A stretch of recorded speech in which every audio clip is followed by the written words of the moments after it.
வாழ்கன்புடன் வளர்க நன்றி உணர்வுடன் மணிவண்ணன் பிரபஞ்ச சக்தி. இந்த லாவ் ஒன் அப்படின்ற அந்த புத்தகத்தினுடைய அதனுடைய தொடர்ச்சி நம்ம பார்த்துட்ருக்குறோம். இன்றைக்கி பார்த்திங்க அப்படின்னா நம்ம 3வது பாகம் அந்த ரா என்ன சொல்கிறாரு அப்படின்றத நம்ம பார்க்கலாம். இந்த ரா அப்படிங்கிறவர் யார், ஏன் இங்கே வந்தாங்க அவங்க அப்படின்னு பார்த்திங்கன்னா, இந்த ரா அப்படிங்கிறவர் நம்ம ஏற்கனவே பார்த்துருக்கோம்.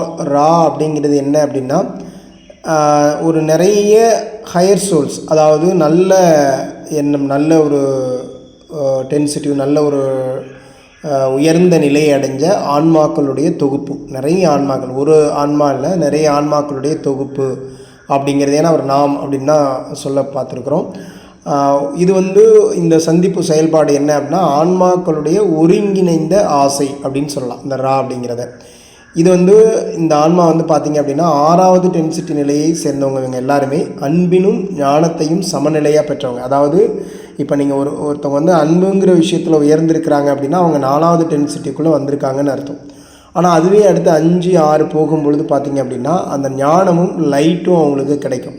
அந்த ஞானத்தை அடைந்தவர்களாக அவங்கள கருதுகிறாங்க.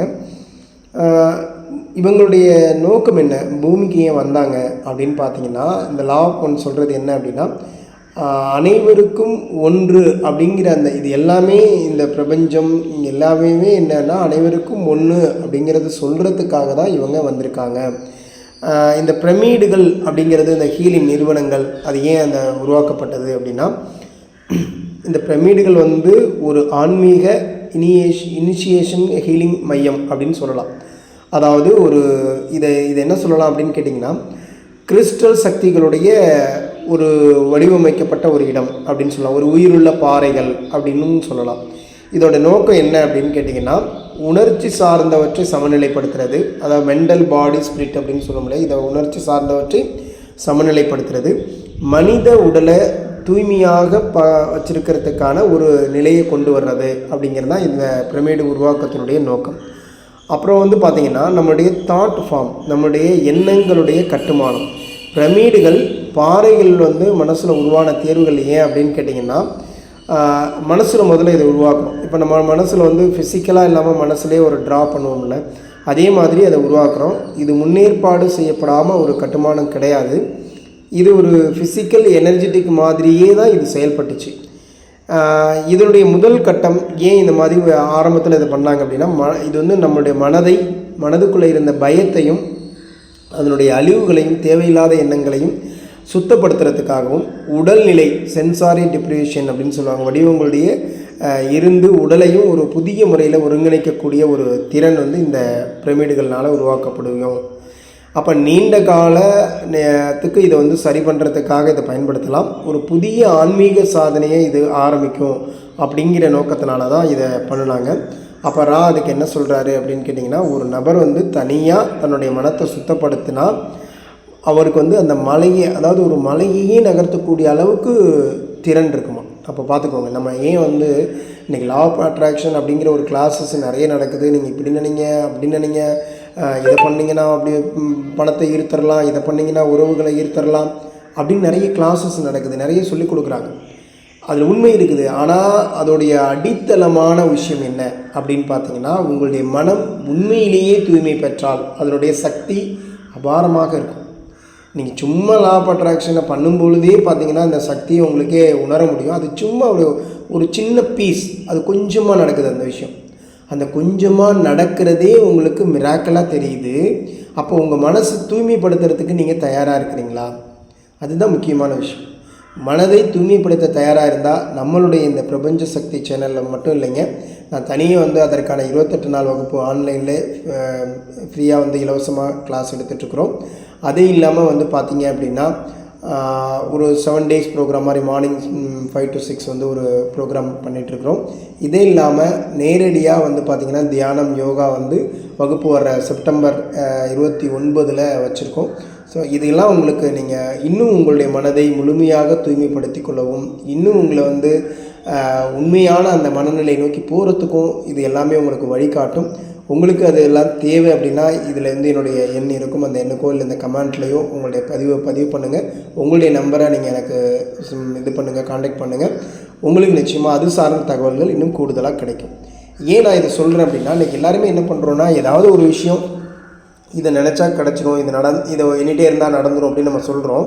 ஆனால் உண்மையிலேயே அந்த மனம் என்ன பண்ணணும் அப்படின்னு கேட்டிங்கன்னா, அந்த மனசை மட்டும் நீங்கள் சுத்தப்படுத்திட்டீங்கன்னு வச்சுங்களேன், உங்கள் மனசுக்குள்ளே முழுமையாக நல்ல உணர்வுகள் மட்டும்தான் இருந்துச்சு அப்படின்னா உங்களால் ஒரு மலையையே நகர்த்த முடியும். அதுதான் அதோட பாரமான சக்தி.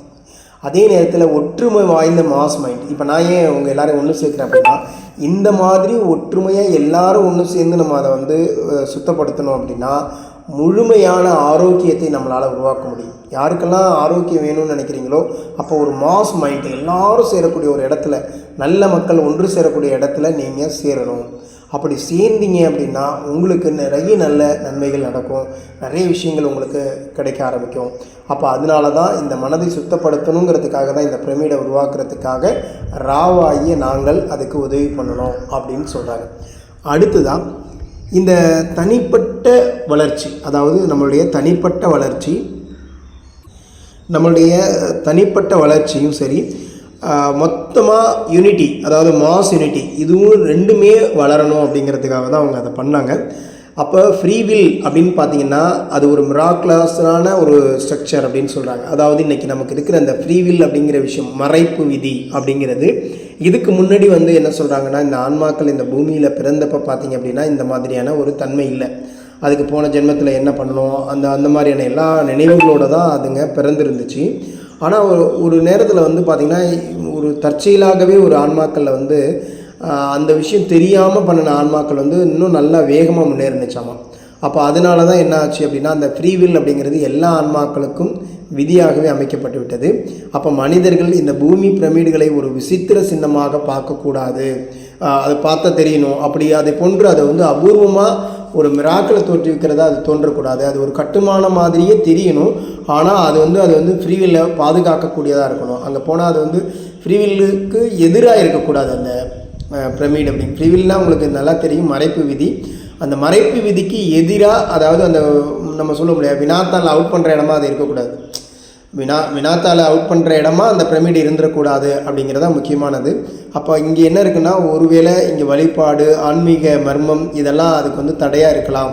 அப்படி இருந்துச்சுன்னா அதை சில பேர் எல்லாராலையும் அந்த இடத்த அணுக முடியாது. அதனால தான் கடவுள் இருக்கின்ற அனைத்தையுமே செய்வதற்காக இதை எல்லாருக்கும் பொதுவாக வச்சுருக்காரு. ஆனால் ஃப்ரீவில்லையும் எல்லாருக்கும் சேர்த்து வச்சுருக்காரு.